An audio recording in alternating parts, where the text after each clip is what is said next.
दिल्ली शहर के पास ही फरीदाबाद में राजेश नाम का आदमी रहा करता था, जो कि एक आर्किटेक्ट था। उसकी बीवी का नाम था रितु, जो कि एक हाउसवाइफ थी।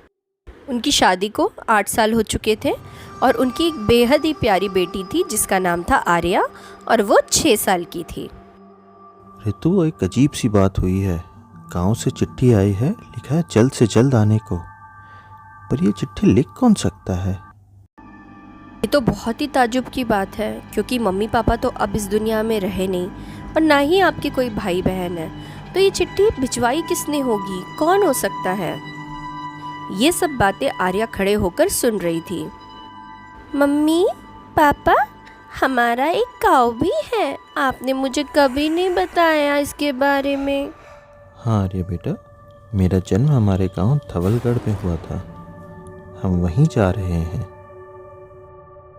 अगले दिन सुबह वो लोग अपने गांव की ओर निकल पड़ते हैं और काफ़ी लेट हो गया था और अब तो रात हो चली थी। अरसों बाद गांव जा रहा हूँ। पता नहीं क्यों तुम्हारे दादाजी मुझे हमेशा धवलगढ़ से दूर रखना चाहते थे, इसलिए तो बचपन में ही मुझे शहर भेज दिया पढ़ने के लिए। बहुत ही गौर से आर्या अपने पापा की बातें सुन रही थी।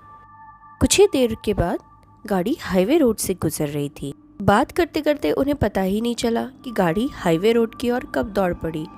लेकिन तभी अचानक उनकी गाड़ी के सामने एक बुढ़िया आ जाती है। हे राम, बाल बाल बचे एक्सीडेंट से। अरे माँ जी, कहाँ अंधाधुंध गुजर रहे हो हाईवे सड़क पर? अरे बेटा, वहाँ मत जाना, तुम्हारी जान को खतरा है, समझो मेरी बात। ये सुनकर राजेश अपनी गाड़ी में आके बैठ जाता है और कहता है, पता नहीं बुढ़िया क्या बड़बड़ कर रही थी। पागल भरे पड़े हैं इस दुनिया में। गाड़ी स्टार्ट करके वो लोग निकल पड़ते हैं गांव की ओर। घंटों में वो लोग गांव में पहुंच जाते हैं, लेकिन वहां का नज़ारा बिल्कुल वीरान और सुनसान था।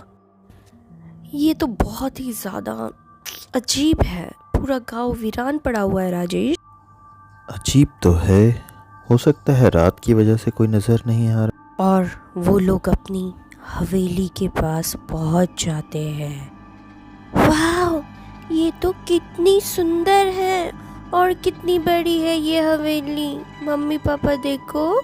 और गाड़ी से उतरकर वो तीनों हवेली की ओर बढ़ते हैं। आर्या तो जैसे शॉक ही हो गई थी हवेली देखकर। मम्मी पापा, कितनी बड़ी हवेली है ये, पर अब मुझे बहुत ही ज़्यादा भूख और प्यास लग रही है, मुझे कुछ खाना है। ठीक है बेटा, मैं बाहर से कुछ लेके आता हूँ।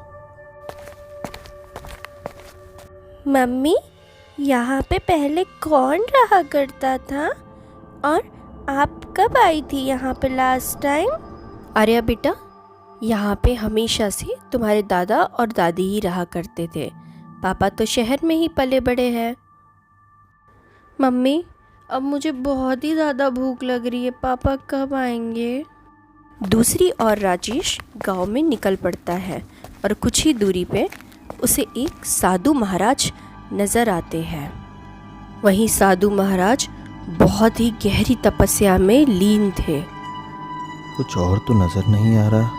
एक बार ये साधु महाराज से ही पूछ के देखता हूँ, शायद कुछ मिल जाए। वहीं दूसरी ओर बहुत ही तेज बिजलियाँ चमकती है। मम्मी, अब तो पापा को कितनी देर हो गई है, मुझे चिंता हो रही है। डोंट वरी बेटा, पापा अभी थोड़ी देर में आ जाएंगे। चिंता तो मुझे भी बहुत ज़्यादा हो रही है, पता नहीं कहाँ रह गए राजेश। प्रणाम महाराज, मैं मेरे परिवार के साथ आज ही शहर से आया हूँ और उस पास वाली लाल कोठी में ठहरा हूँ। क्या आप बता सकते हैं गांव इतना वीरान क्यों है? तुम उस लाल बंगले में रुके हो, चले जाओ जल्द से जल्द। ये जगह तुम्हारे लिए सुरक्षित नहीं है। लेकिन महाराज, ये तो बताइए आप ऐसा क्यों कह रहे हैं? और क्या हुआ है इस गांव को? कहाँ गए सब लोग? कहानी अभी बाकी है, अगला पार्ट लेके बहुत जल्दी आएंगे हम लोग।